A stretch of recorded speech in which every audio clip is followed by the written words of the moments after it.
The Spirituality Now podcast is sponsored by Delaflor Teachings International, a spiritual and systemic coaching and consulting company with the mission to help individuals, businesses, and corporations create brilliant futures through sustainable transformation. Also sponsored by the Network for Human Empowerment, a philanthropic TV network that serves Spanish-speaking communities with free, conscious education aimed to empower individuals to become the best versions of themselves. And our podcast producer, Ascend Media, Authority Syndication, delivering premium video marketing, podcast production, and social syndication.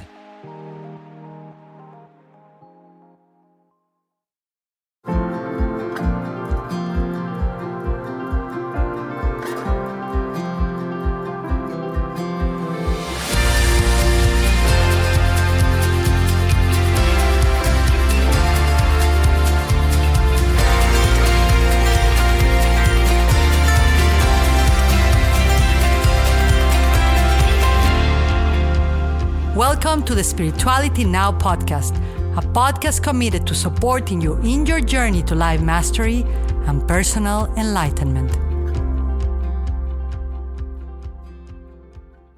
Welcome, my beloved friends, to the Spirituality Now podcast.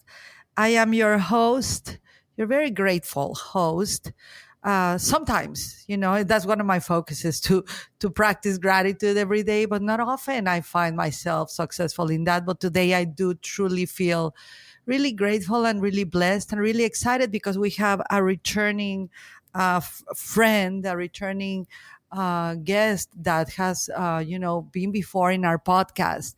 And I'm not going to do a lot of intros today because we're going to link the other podcast that we recorded together. And I plan to invite her more often if she chooses to come, because I truly believe that what our guest is going to share is truly, I'm not going to go into like it's medicine, but it's kind of medicine for humanity right now, for our common humanity, and for how we are responding or reacting in the situations that worldwide we're living right now. So I'm just going to get into it. And the whole bio of her and who she is, you really have to meet her to understand the depth of human that Shanti Zimmerman, our beloved Shanti Zimmerman, is. But I wanna read something she wrote, and that is my experience of her. Shanti cares deeply about the maturing of humanity and a world that works for everyone. Shanti is committed to teaching people right relationships with themselves, other, and the planet, to be responders to the exact times we live in, which is deeply needed, and what she is really here to see that we all do. Without further, intro, welcome back, beloved friend Shanti. Shanti. Thank you for having me. It's really nice to be here. Yeah. Yeah, I experience with you every time I'm with you. I really experience caring, safety, a warmth that I don't often experience with a lot of people. It's rare. I experience it with myself, and not all of the times, but I experience it every time. It's a consistent vibe with you. So I will put the link for the other podcast that really introduces a lot of like kind of the basics in general and but really deep topics that you share. But today I want to talk. We're gonna like do a specialized, I'm not sure if that's the word, but talking about care, Shanti. I see so many people in chaos, which it has a right, because it's interesting, the things that are unfolding. I see a lot of chaos regarding and confusion and misinformation regarding all the things that are going on in our health, in our global health for humanity. So a lot of confusion happening, and a lot of not really caring. But let's talk about care. How do you see? I don't even know where to start the conversation. Where will we start the conversation regarding care? That I'm going to give it to you because you are really the expert on this. Care is like that. It's the thing that we try to point to and try to discuss, but it's so much more simple than words describe. also more nuanced and more like has such a nuanced simplicity about it that with language it's difficult to get to. But everybody has it. And one of my great teachers, Martin Prechtel, he calls it the indigenous soul.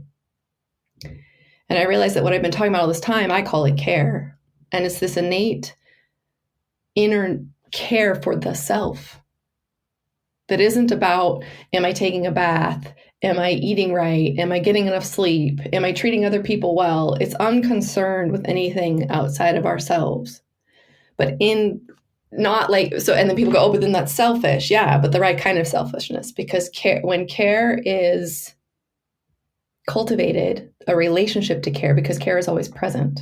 So the awareness of a relationship with care internally is cultivated, then we wind up caring as a default for everyone and everything. Wow. Without it being like something we have to work for that's hard.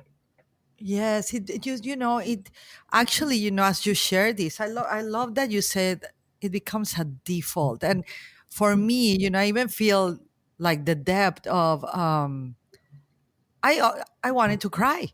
When you were sharing that, I felt the care. I feel that, I feel this for the world. I feel this for myself, for it's I but wanted to say something too, because you had mentioned gratitude in the beginning. yeah. And it's something I've just been thinking about. And gratitude to me is living the both and life. So it doesn't mean always feeling good. Exactly. It means, so we're doing renovations in the house, and every weekend we are cleaning. First we prep and then we clean for the workers that are coming. So we prep whatever pre-work needs to be done for the workers that are coming in, and we clean up every night afterwards. And the both and is that everything lives in the same house. So I also have a beloved friend who passed from COVID on Friday or Saturday. Oh, I'm sorry. All big. And so we're doing these renovations, and gratitude is weird. Thankful is an easier word for me because that's what it feels like. Yes. Appreciative of just like I was sanding the wood beams and just feeling so appreciative for the wood and the sander and all of that, and then feeling grief in all of it. And it's all intertwined. It's this both and. And in that both and, what we call gratitude simply is. Even if, say, I got frustrated because my kids, we're not doing anything or helping to make dinner or whatever, I could step back and just be like, okay, this frustration is here too. I don't treat anybody through that frustration. I don't talk to my children in a frustrated way. I just notice, oh, there's frustration here too. And then comes this thankfulness that, hey, I worked with my body all day long, and I still have the capability to cook this meal. And it's not a way of trying to force it. It's another thing that I love to think of is like, just do everything you do beautifully. Like, even if you're fucking it up massively, yes, do it beautifully. Oh, I love that.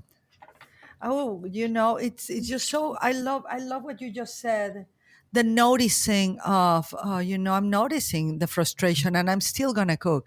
I'm noticing, you remind me of my teacher here, my Vipassana, a beautiful Buddhist monk. That his 89 birthday is gonna come soon, by the way. But he always says, notice your anger, don't push it. Notice the feeling, notice it.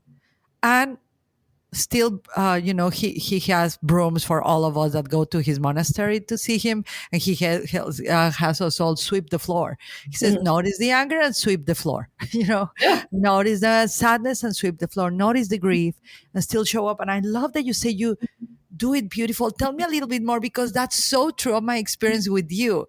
Even when you cook, even when you put a picture of your vegetables and your dance and all the experiences of the messy of life, it's always beautiful. But tell me a little bit about that beauty, Shanti. Another word I like for beauty is a word that's more easily understood than the word awe.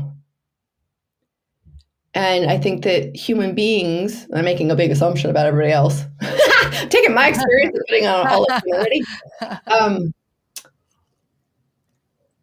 It's through beauty that we feel awe. And I believe awe is one of the reasons we're here. Yes. And awe, it can be the beauty of death, the beauty of birth. Yes. It's not just this one flower is beautiful. You know, a pile of horse shit can be beautiful.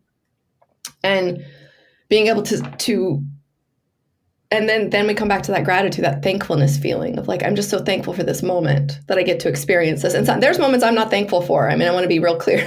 Yeah, like that. Like that's what I was saying at the beginning. Yeah, I agree. And there's things that are appropriate for me to not be thankful for.